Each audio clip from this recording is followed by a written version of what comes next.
Hujan dilawan pakai mangkok. Itu udah bener-bener sampai kepada sebuah bentuk pengkhianatan kepada Pancasila. Kalau kita melihat Mbak Rara di stadion MotoGP, jangan hanya melihat bendanya, jangan hanya melihat dengan referensi Anda. Bukan itu. Kita juga tidak bisa menggunakan referensi berdasarkan kepercayaan kita masing-masing karena kita berbeda-beda. Itu ilmu, dan itu namanya spiritual. Ya ilmu tentang bagaimana mensiasati hujan. Menurunkan hujan juga ada ilmunya, bagaimana tidak hujan juga ada ilmunya. Kalau yang mengatakan itu musuh, ya suruh, kalau ada hujan suruh dia yang datang. Jadi luar biasa ngurus negara dengan gaya cincan, gaya anak-anak kartun, nauzubillah.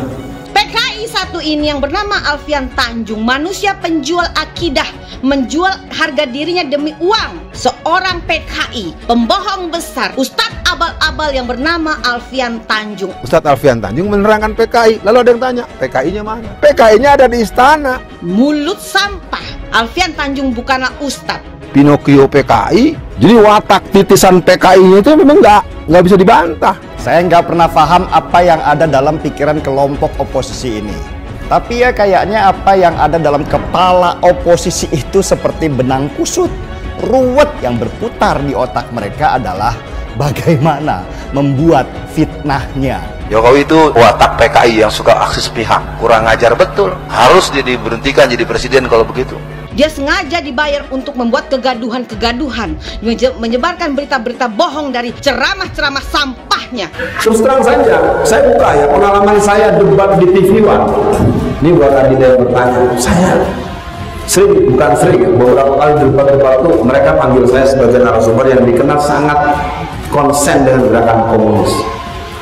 Begitu sampai dengan mata Rasulullah, dia berjalan merangkak ilmu yang dicontoh oleh Bung Karno.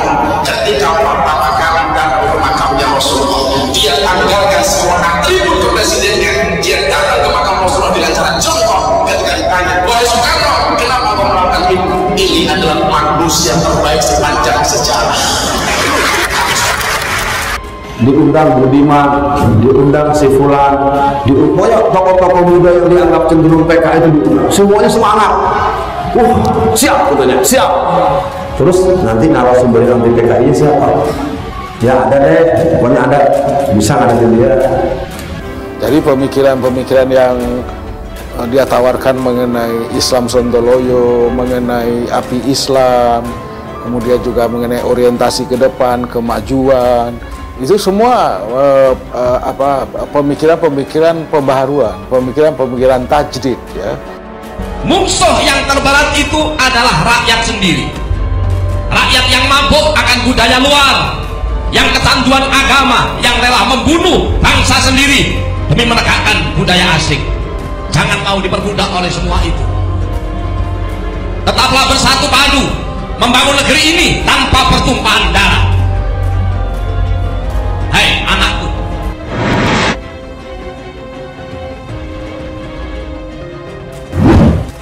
Saya berdebat dengan Pak Nasir, berdebat dengan Hasan Bandung, berdebat dengan Kiai Isa Ansori. Saya ngalami dalam keliling saya ke Indonesia, bagaimana di Blitar Selatan, bagaimana di Surabaya, bagaimana di Bakung, bagaimana di Magetan. Karena pemberontakan PKI itu sebenarnya pemberontakan yang diagendakan tahun 1971. Padahal Bung Karno waktu itu belum punya rumah, masih ngontrak. Orang ngontrak kok berani mengatakan atas nama bangsa Indonesia. Kalau orang yang tidak berani atas nama NU Muhammadiyah, itu tidak berani. Lembaga, tapi atas nama bangsa Indonesia. Saya ada satu cerita ketika Bung Karno ziarah ke makamnya Kanjeng Nabi Muhammad SAW.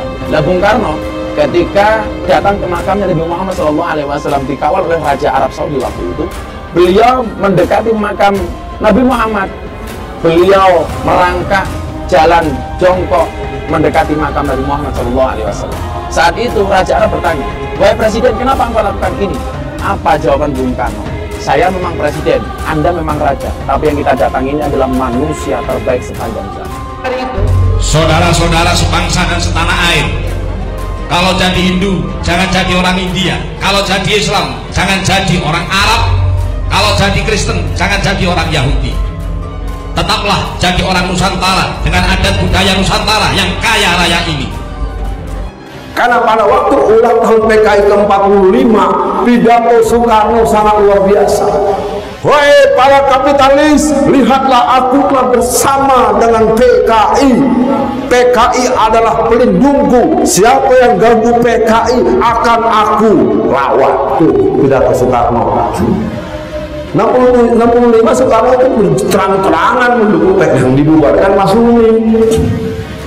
Sudah begitu merdekanya pakai tempo lagi. Dalam tempo yang sesingkat-singkatnya. Ini kalau perempuan pakai mas kawin diutang dulu. Jadi dari sisi pengkajian kemerdekaan kita melihat ada sesuatu yang Bung Karno ini nggak bisa diikut secara nalar. Keberanian mengatakan atas nama bangsa Indonesia diikuti oleh siapa? Oleh Sultan Hamengkubuwono, oleh Sultan Kaharudin di Sumbawa, oleh para raja di Palembang, raja-raja. Ini nggak main-main kemerdekaan waktu itu. Kalau Nabi, apa sebetulnya yang kita rayakan? Bukan sekadar Muhammadnya, bukan sekadar dia itu dulu Nabi. Tidak, yang kita rayakan sebenarnya adalah ajaran konsepsi agama yang dia berikan kepada umat. Beri oleh Tuhan, dia malaikat Jibril kepada Rasul, Rasul meneruskan lagi kepada umat itu kita. Itu yang kita rayakan. Oleh karena itu maka kita berkata, jikalau benar-benar engkau cinta Muhammad, jikalau benar-benar engkau merayakan Maulid Muhammad bin Abdullah, jikalau benar-benar engkau merayakan Rasulullah yang punya hari Maulid, kerjakanlah apa yang dia perintahkan, kerjakanlah apa yang agama yang dia bawa, kerjakan sama sekali, agar supaya benar-benar kita bisa berkata, kita telah menerima api daripada agama yang dibawa oleh Nabi Muhammad SAW.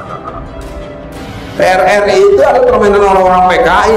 PRRI itu bukan pemberontakan. PRRI itu koreksi pengelolaan negara kita yang keliru. Konsepnya ditulis dengan sangat bagus dengan tawaran konsep mengurus negara secara bertahap dan berjenjang. Orang-orangnya ditangkap, dibunuh. Ya, saya kalau bagaimana saya dapat kabar dari nenek mama adalah apa kata Bung Karno? Saya hari ini memimpin bangsa Indonesia. Bangsa Indonesia kita pimpin dengan cara kami. Kami tidak mau ikut blok Soviet, kami tidak ikut blok Amerika. Karena blok Soviet dan blok Amerika hari ini mendalangi perang dingin di semua negara. Bangsa yang mendalangi perang dingin bukan bangsa yang baik. Bagi masyarakat Indonesia, masyarakat Muslim Indonesia yang memang masih terbelenggu oleh berbagai keterbelakangan yang disebabkan oleh tradisi keislaman keagamaan mereka yang tidak kondusif. Dan pemberontakan PKI dimulai tahun 1926. PKI berontak bukan untuk memerdekakan bangsa Indonesia, tetapi ingin menggabung dengan Komintern. Apa itu Komintern? Komunisme internasional. Apa buahnya? Libur 1 Mei. Bagaimana raja yang hidupnya sudah independen, punya kekuasaan, punya kekuatan, bahkan punya hamba, berani mengatakan saya ikut kemerdekaan Indonesia. Padahal dengan mengikuti kemerdekaan Indonesia, apa yang terjadi? Seluruh tanahnya diserahkan pada NKRI. Ketika Hamengkubuwono ke-9 menyatakan saya ikut menjadi Indonesia, artinya dari daerah Wonogiri perbatasan sampai Bagelen Purworejo menjadi bagian dari NKRI. Jangan ceritakan berita dan sakitku kepada rakyat. Biarkan aku menjadi korban asal Indonesia tetap bersatu. Ini aku lakukan demi persatuan, kesatuan, dan keutuhan bangsa. Betul nggak libur sekarang 1 Mei libur? Hari apa? Dari mana itu dasarnya? Itu adalah Kongres Komunis Internasional tahun 1916. Tuh, satu, libur 1 Mei telah dilangsungkan sejak 2014, masih zaman periodenya Pak SBY. Jadikan ceritaku ini sebagai saksi bahwa kekuasaan presiden sekalipun ada batasnya. Karena kekuasaan dan kekuatan langsung ada di tangan rakyat, dan di atas segala-galanya adalah kuasa Tuhan yang Maha Esa. Merdeka!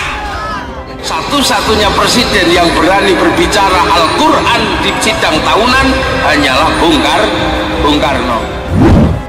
Pada zaman Pak SBY periode pertama tahun 2005 telah membebaskan 245 orang-orang PKI di Pulau Buru. Saya tidak menuding, itu fakta. Pak SBY yang membebaskan kader-kader PKI golongan A dari Pulau Buru pada tahun 2005.